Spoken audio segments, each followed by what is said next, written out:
warahmatullahi wabarakatuh.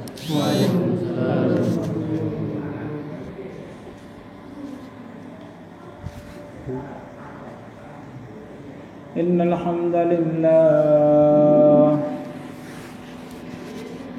hamdalillah nahmaduhu wa nasta'inuhu wa nastaghfiruh wa nu'minu bihi wa natawakkalu alayhi wa na'udzu billahi min shururi anfusina wa min sayyiati a'malina. Man yahdihillahu fala mudilla lahu wa man yudlilhu fala hadiya lahu.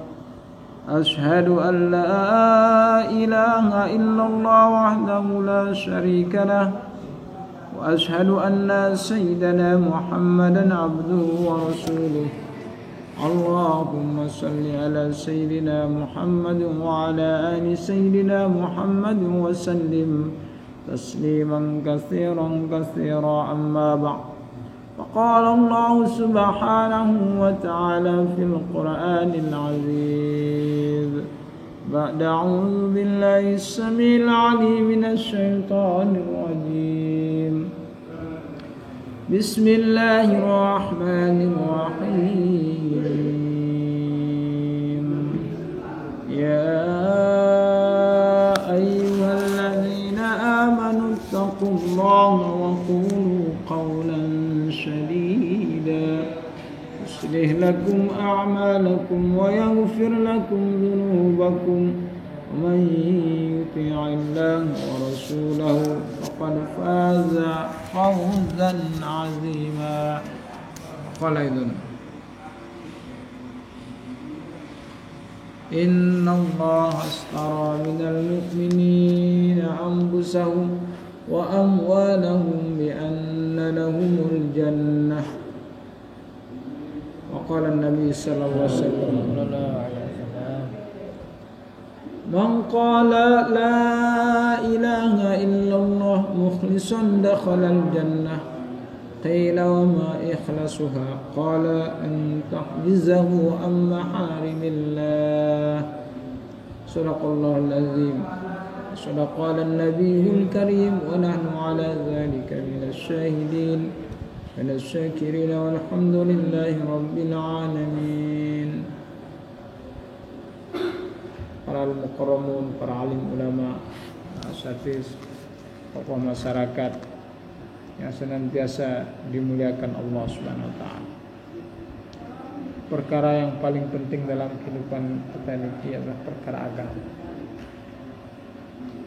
Perkara agama yang paling tinggi di sisi Allah adalah perkara agama. Karena agamalah Allah Subhanahu wa taala ciptakan langit dan bumi. Karena agamalah Allah Subhanahu wa taala ciptakan akhirat. Karena agamalah Allah Subhanahu wa taala hantar ratusan ribu nabi. Karena agamalah Allah Subhanahu wa taala ciptakan surga dan neraka. Siapa yang mengamalkan agama, Allah Subhanahu wa taala akan masukkan dalam surganya Allah. Dan siapa yang meninggalkan ini agama, maka dia akan dimasukkan dalam nerakanya Allah. Maka hadirin, di dunia ini ada dua jalan saja, tidak ada jalan yang lain. Jalan menuju surga, jalan menuju neraka. Di sana ada dua tempat, tidak ada tempat yang ketiga. Kalau tidak surga, ya neraka. Kalau tidak dikasih nikmat oleh Allah, maka yang ada adalah kesengsaraan. Maka hadirin yang dimuliakan oleh Allah Subhanahu wa taala, di dunia ini kita suruh memilih. Di dunia ini suruh memilih. Maka kita harus paham maksud dan tujuan kita dilahirkan ke muka bumi ini untuk apa? Yang pertama, kita harus paham, jangan sampai keperluan hidup kita jadikan maksud hidup kita. Ini yang salah. Keperluan hidup beda dengan maksud hidup. Jadi maksud hidup kita ini ada 5. Yang pertama adalah iman. Bagaimana sempurna iman kita? Bagaimana kita punya yakin yang betul kepada Allah Subhanahu wa ta'ala, sehingga dihantar ratusan ribu nabi untuk membetulkan iman kita. Untuk betulkan iman kita. Dihantar ratusan ribu nabi untuk betulkan umat iman daripada manusia, untuk kenalkan manusia kepada Rabb-Nya, bahwa sesungguhnya Allah Subhanahu wa taala yang telah menciptakan, Allah Subhanahu wa taala yang telah menghidupkan, Allah Subhanahu wa taala yang memberikan rezeki, Allah Subhanahu wa taala yang menjaga, memelihara kita. Tetapi apabila kita tahu Sang Pencipta kita, siapa yang ciptakan saya, siapa yang kasih hidup saya, siapa yang, maka ini adalah kerugian yang sangat besar. Maka hadirin yang dimuliakan oleh Allah Subhanahu wa taala, yang pertama kali kita lahir ke dunia ini adalah untuk kenal Allah. Jangan sampai kita tidak kenal Allah.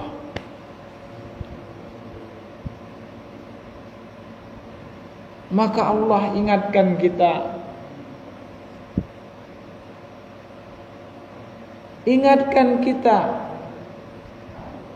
bahwa Allah Subhanahu wa taala telah ciptakan mata kita, telah ciptakan pendengaran kita, telah diciptakan kaki kita, tangan kita, semua panca indera ini diciptakan oleh Allah. Kemudian Allah Subhanahu wa taala berikan kita ini ruh. Maka dengan ruh ini kita bisa bergerak. Kita bisa menggerakkan kedua jari jemari kita, menggerakkan, mengedipkan mata kita. Ini semua sarana untuk kenal Allah. Ingatlah wahai hambaku, aku telah ciptakan engkau, dan aku telah taruh ruh dalam jasadmu. Tetapi qalilan ma tashkurun, sedikit sekali di antara kalian yang bersyukur.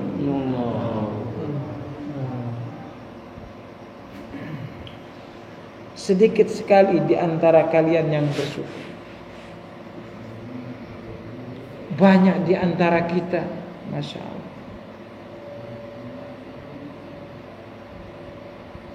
memang betul firman Allah tidak pernah meleset. Qalilan ma tashkurun, sedikit sekali di antara kalian yang bersyukur. Ketika dipanggil oleh Allah, berapa orang yang hadir? 3 orang, 4 orang, 10 orang. Padahal kalau hadir semuanya menyatakan syukur kepada Allah, Masya Allah, penuh ini musola. Allah.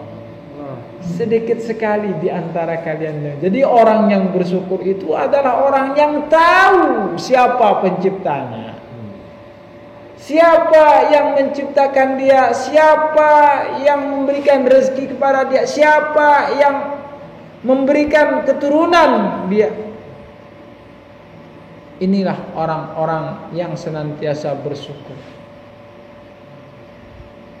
Maka hadirin yang dimuliakan Allah Subhanahu wa taala, saking senangnya Allah Subhanahu wa taala kita bersyukur ini, Masya Allah. Jadi bukti orang bersyukur itu taat. Taat. Tunaikan panggilan Allah, penuhi panggilan Allah, tanda bersyukur. Maka Allah Subhanahu wa taala berfirman, la in syakartum la azidannakum. Apabila engkau syukur kepadaku, maka akan aku tambah nikmat. Nah, ini nikmat yang Allah tambah.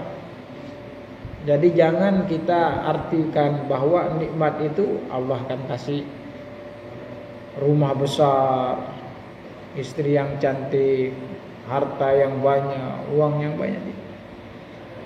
Akan aku tambah nikmat. Apabila kita syukur bisa datang ke mushola ini, Allah Subhanahu wa taala akan tambah nikmat kita datang ke mushola. Jadi nikmat rasanya. Gimana rasanya kalau kita enggak ke mushola? Kalau enggak datang sholat berjamaah, kalau enggak berzikir, ini nikmat. Maka kita syukuri setiap perintah Allah Subhanahu wa taala yang diberikan oleh Allah ini murni atas sayangnya Allah kepada kita. Maka apabila kita bersyukur, maka kita sendiri yang tahu rasanya bagaimana. Tidak bisa digambarkan, ya? Tidak bisa digambarkan. Nah, maka kenikmatan inilah hadirin ditambah nikmat sampai dalam sakratul maut nanti nikmat. Nah, jadi orang yang syukur itu tambah nikmat, okay? Sampai mati lemak dikasih sakit mati. Bahkan yang sakit pun nikmat. Allah, benar. Sakit itu nikmat. Ya, sampai ada novel mengatakan sengsara membawa nikmat. Karena dia syukur. Nah, syukur itu nikmat. Okay? Jadi jangan, masya Allah, syukur sih.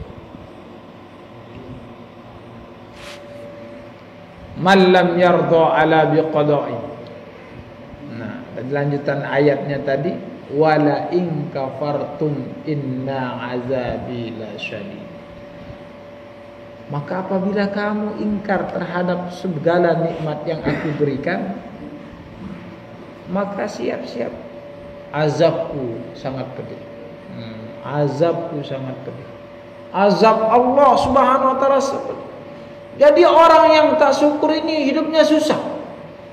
Hidupnya susah. Nah, kalau hidup kita susah berarti kita kurang rasa syukur sebenarnya. Tapi kalau kita syukur, apapun keadaan kita nikmat. Jadi ukuran bahagia atau tidaknya kita ini terletak dalam syukur kita kepada Allah. Allah. Jadi kalau kita ini susah, berarti tengok koreksi diri kita, berarti saya kurang syukur kepada Allah. Fabi ayyi ala'i rabbikuma tukadziban. Nikmat Allah yang manakah yang kamu dustai? Begitu banyak nikmat. Nah, nikmat Allah. Satu nikmat Allah. Nah, udara, oksigen, gitu, yang kita hirup, masya Allah. Contoh, tiba-tiba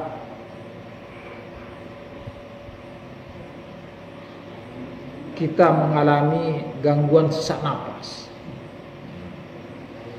maka nggak bisa bernapas.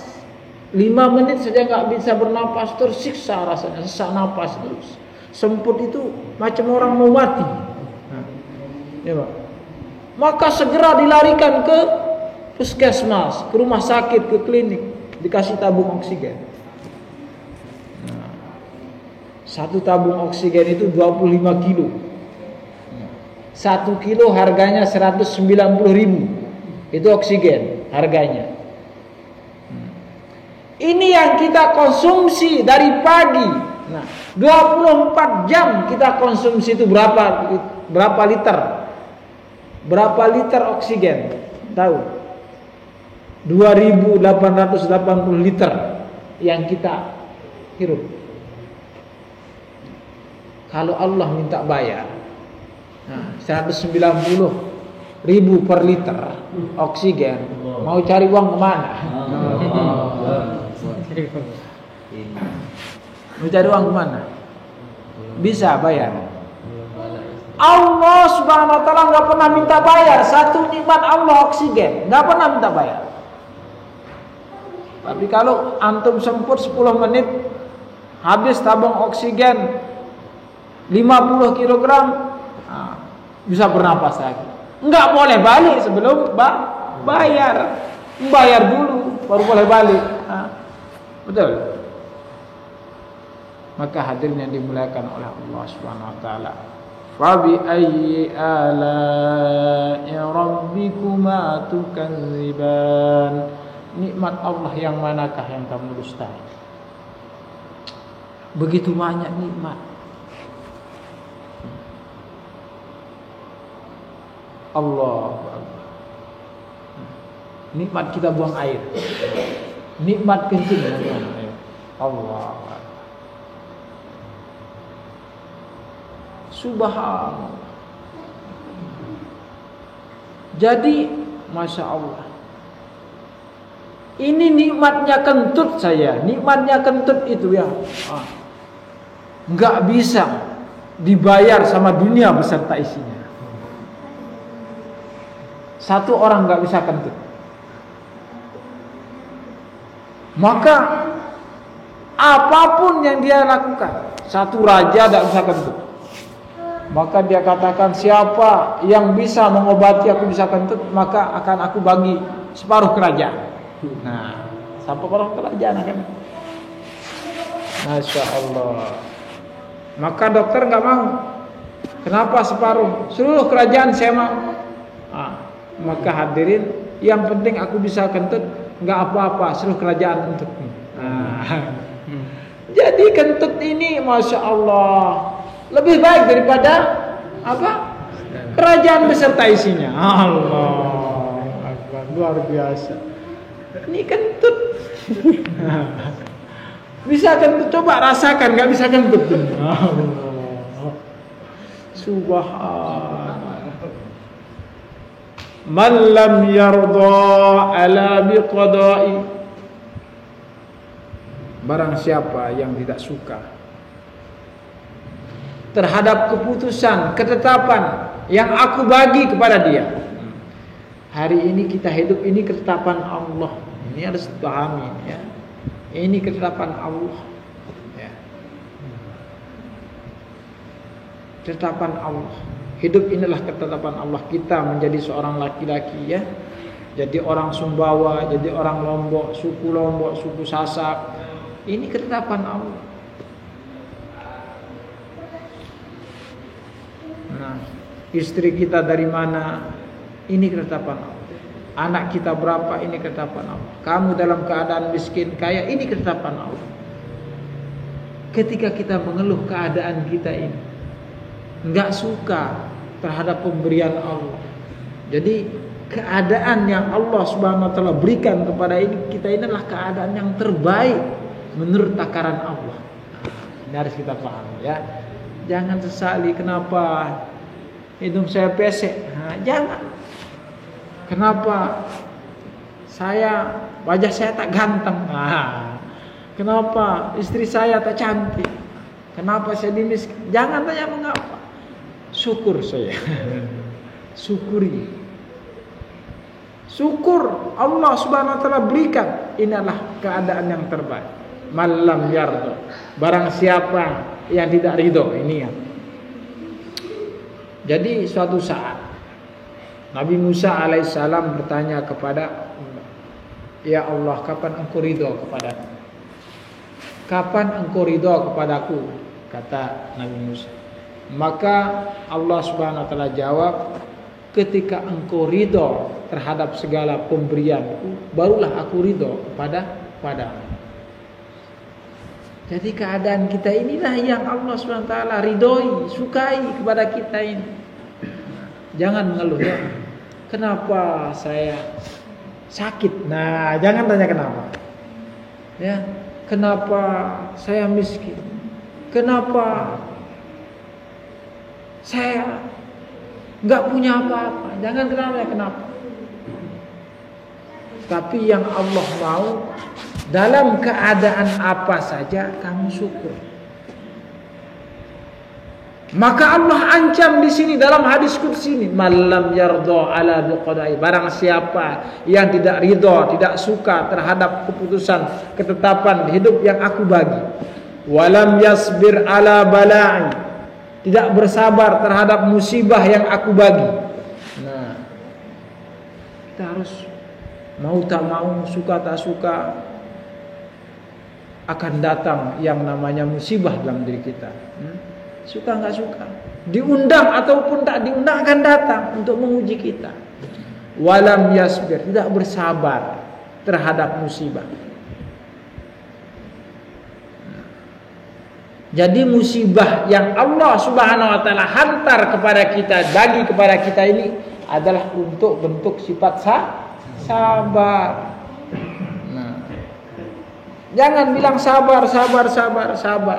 Enggak bisa kita punya sifat sabar baca kitab sabar. Cari kitab sabar, baca bab sabar, baca. Maka hadirin, depan kita ada kucing. Kucing, maka dia mengambil sesuatu yang kita suka, atau kucing ini kurang ajar, maka kita lupa lemparnya apa? Kita lempar kucing itu dengan kitab sabar. Lupa kita. Jadi nggak bisa dibentuk dengan baca kitab sabar. Allah datangkan setiap ujian untuk bentuk sabar. Maka hadirin yang Allah ancam, walam yasbir ala bala'i, tidak bersyukur terhadap bala, bencana, musibah yang aku bagi. Walam yaskur ala na'mai, tidak bersyukur terhadap nikmat yang aku bagi. Maka Allah Subhanahu wa taala, kamu enggak suka mengeluh dan mengeluh hidupmu, tidak bersabar, tidak bersyukur, ya sudahlah, kata Allah Subhanahu wa taala, fattakhidh ilahan siwa'i, ya kamu keluar dari kolong langitku ini, dari atas bumiku ini, cari Tuhan selain aku. Fattakhidh ilahan siwa'i. Kemana kita? Itulah kenapa hari ini kita mengalami kekhawatiran, kegelisahan, ketakutan, kegalauan dalam hati kita, karena kita telah ditinggalkan oleh Allah. Karena putus hubungan kita dengan Allah, maka Allah Subhanahu wa taala seru kita, wasari'u ila maghfirah. Wahai hambaku, cepat-cepat datang kepadaku, mohon ampun, maka aku akan ampuni. Cepat-cepat datang, aku akan ampuni. Maka apabila kita mengalami, sudah ada tanda hati kita galau, cepat-cepat istighfar, ambil air wudu, hadirin, mohon kepada Allah pertolongan Allah, minta ampun kepada Allah.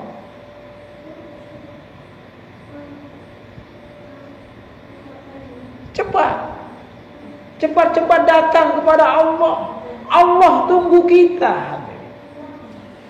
Sejauh mana hambaku ini butuh aku. Tapi nyatanya ketika kita diuji dengan sakit kepala saja, apa yang kita ingat?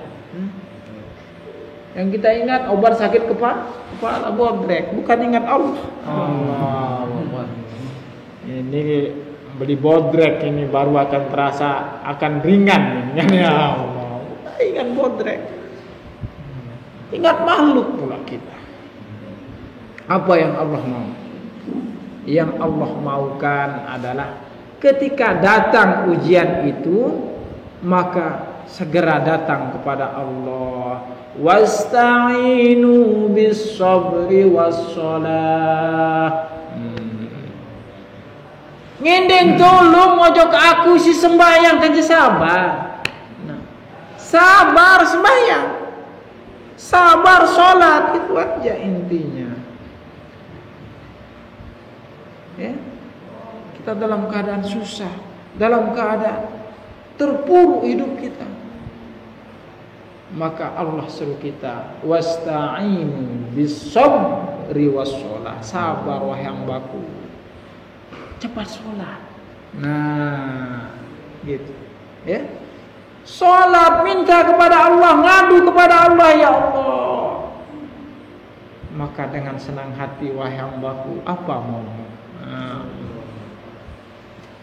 kan begitu. Maka hadirnya dimuliakan oleh Allah Subhanahu wa taala. Hari ini kita kenapa? Kita ditolong oleh Allah. Doa kita dikabulkan oleh permintaan kita. Karena tertib yang Allah Subhanahu wa taala bagi kepada kita ini belum kita lakukan. Maka dalam surat Al-Fatihah dijelaskan, Iyyaka na'budu wa iyyaka nasta'in. Suruh taat dulu kita, laksanakan seluruh perintah Allah, baru minta tolong. Ini kita minta aja yang banyak, tapi nggak mau kerja. Belum selesai kerja mau gaji. Nah, macam mana ini? Nah, ya. Kerja nggak becus, minta gaji yang banyak. Ini nggak etis ini. Maka kita disuruh kerja, beribadah kepada Allah, ya, sungguh-sungguh. Nah, baru kita minta kepada Allah. Baru Allah akan tolong kita, hadirin. Maka hadirnya dimuliakan oleh Allah Subhanahu wa taala. Maka ini sekedar perumpamaan saja. Maka Al-Qur'an itu tamsil, perumpamaan. Nah, kalau kita punya bos, kita punya bos. Kita ini karyawan. Enggak becus kita kerja, siap-siap dipecat, ya enggak? Enggak becus kita. Gimana kita bisa gaji? Maka hadirin yang dimuliakan oleh Allah Subhanahu wa taala, maka sholat adalah sarana minta tolong terhadap segala sesuatu masalah kita di dunia ini. Maka sholat ini adalah penyelesai masalah kita sebenarnya. Penyelesai masalah. Ketika sholat ini, perintah sholat belum turun, maka seluruh sahabat ini ngadu kepada Rasulullah SAW. Ada permasalahan, datang kepada Rasulullah, ya Rasulullah, saya punya masalah ini, masalah. Ya, maka dikasih amalan. Saya punya masalah ini. Maka setelah datang perintah sholat, maka sahabat mengatakan seluruh permasalahan telah selesai. Maka dengan sholat saja ini sahabat menyelesaikan, Masya Allah. Kering kerontang, tidak ada hujan, di kebunnya sahabat. Kurma mau mati, Masya Allah. Maka dipanggil hamba sayanya, wahai hamba saya, gelar sejadah. Maka dia sholat. Subhanallah, sholat. Dia tengok belum ada tanda-tanda pertolongan Allah. Dia sholat lagi. Baru sebesar sayap burung elang, dia tengok ada awan hitam. Maka dia semakin tawajuh. Sampai Allah Subhanahu wa taala turunkan hujan di tempat kebunnya itu saja. Allah. Ini yakinnya sahabat.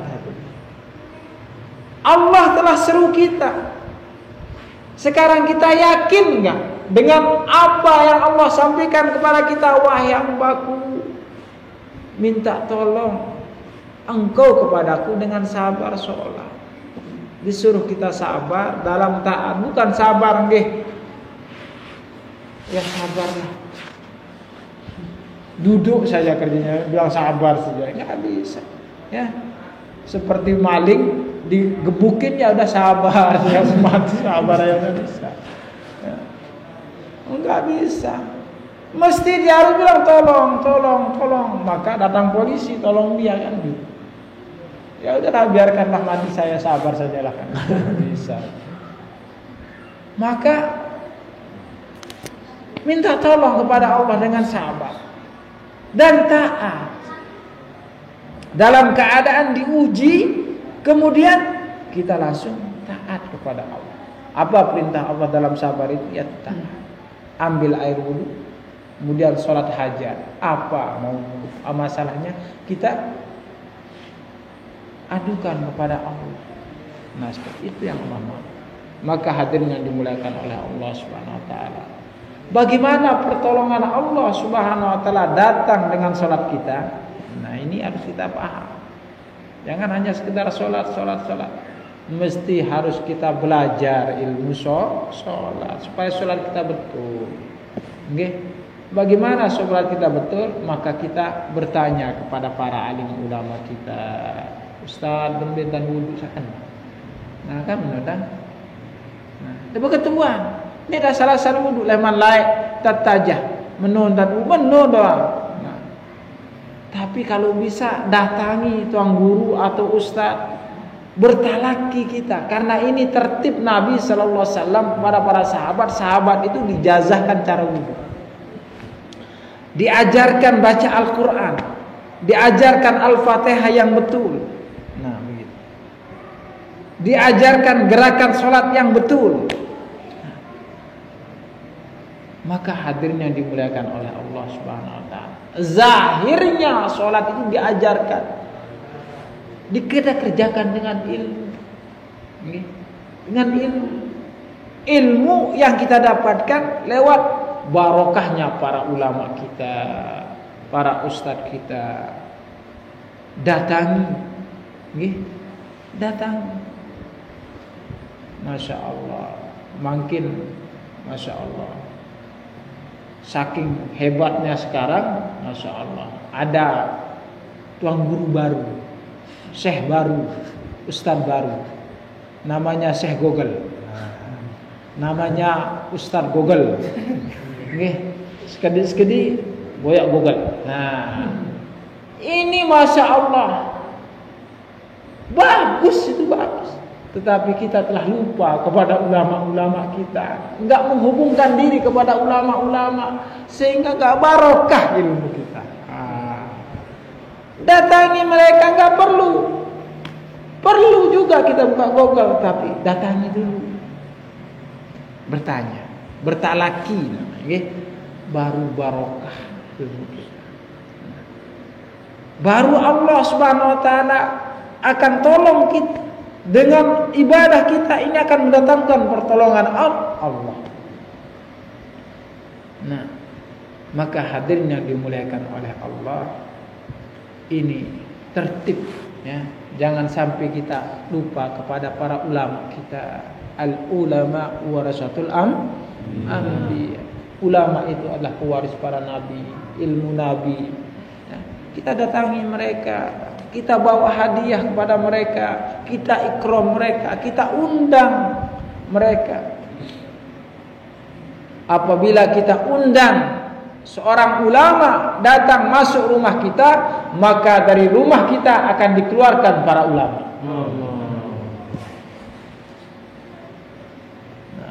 Bawa anak kita kepada tuan guru, ya tuan guru, ini anak saya, doakan dia jadi alim. Masya Allah. Dipegang tangan, semoga kau jadi hafiz nak. Doa. Ini malah kita benci pada ulama. Allah, berbahaya. Ya, jangan kita benci. Ikram, ta'zim dengan para ulama-ulama kita. Maka hadirin yang dimuliakan oleh Allah Subhanahu Wa Taala. Baru ibadah kita akan betul apabila kita ini belajar ilmu agama. Belajar pada ahlinya. Okay. Jangan kita tanya masalah tasawuf kepada ahli fikih, enggak nyambung. Jadi harus tanya kepada ahli. Ini tanya sakit gigi kepada dokter jantung yang nggak nyambung, kan? Bertanya kepada ahlinya, nah, tanya tentang dakwah mesti harus pada ulama yang ahli dakwah. Jangan kepada ulama yang bukan ahli dakwah, nanti salah jawab, jawabannya salah. Tanya tentang tafsir pada ulama ahli tafsir. Tanya tentang fikih, maka bertanya kepada ahli fikih, kan begitu. Tanya tentang tasawuf, bertanyalah kepada ahli tasawuf. Tanya tarekat, bertanya kepada ahli tarekat. Baru akan nyambung ilmu kita. Masya Allah. Ini tanya apa? Tanya tarekat kepada pandai besi. Nggak nyambung, kan? Masya Allah. Maka hadirin yang dimuliakan oleh Allah. Ketika kita sudah dapat ilmu, maka mesti kita harus senantiasa banyak ingat Allah. Ada zikir, makanya ilmu ma'az zikir. Ilmu itu harus disertai dengan zikir. Ini apa? Ilmu tanpa zikir akan menyebabkan apa? Akan menyebabkan kesombongan dalam hati. Ya. Merasa aku yang lebih tahu. Sedikit orang ini bidah. Nah, semua orang sesat. Dia yang ahli surga. Ini salah. Karena tidak ada sifat zikir. Begitu juga zikir tanpa ilmu akan menyebabkan sesat. Orang banyak ahli zikir tapi nggak mau duduk dalam majelis ilmu. Akhirnya apa? Masya Allah. Sholat pun sholat pun dihatamkan. Saya sudah hatam sholat. Masya Allah. Enggak. Ini mesti kita harus paham. Akal-akalin dia. Untuk apa puasa? Yang puasa itu adalah bulan. Macam diakal-akalin. Maka hadirin yang dimuliakan oleh Allah Subhanahu wa taala, mesti kita harus disertai dengan ilmu ma'az zikir. Dua-duanya ini harus berkaitan erat, enggak boleh lepas. Kita harus senantiasa ingat kepada Allah bahwa kita ini enggak tahu apa-apa. Kita ini al-alim itu adalah Allah. Maka hadirin yang dimuliakan oleh Allah Subhanahu wa taala, baru setelah kita punya ilmu, punya sifat zikir, maka Allah Subhanahu wa taala akan tanamkan sifat akhlakul azimah, akhlakul karimah, sehingga kita mampu menghormati saudara kita, mampu melihat kebaikan saudara-saudara kita. Bukan kita melihat keburukan saudara kita, tapi kita akan mengatakan saudara saya lebih baik daripada saya. Allah. Orang tua sayang kepada yang muda. Dia menganggap yang muda ini Masya Allah luar biasa, sedikit dosanya, merasa sedikit dosanya, sayang tua ini banyak dosa.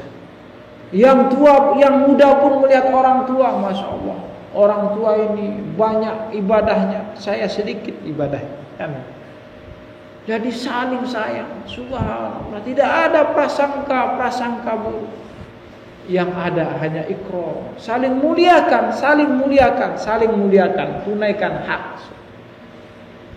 Maka barulah akan indah hidup ini apabila diri kita ini dihiasi dengan akhlakul karimah.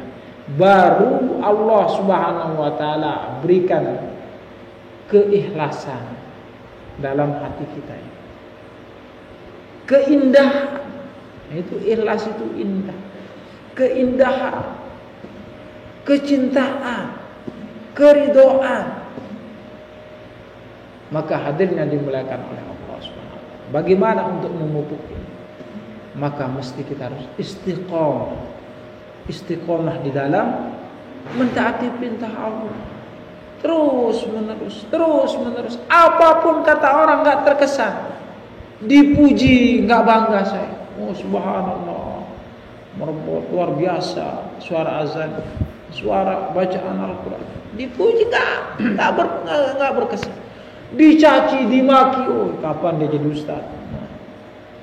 Dimaki, dicemooh, dibenci, nggak terkesan. Inilah tanda-tanda ikhlas.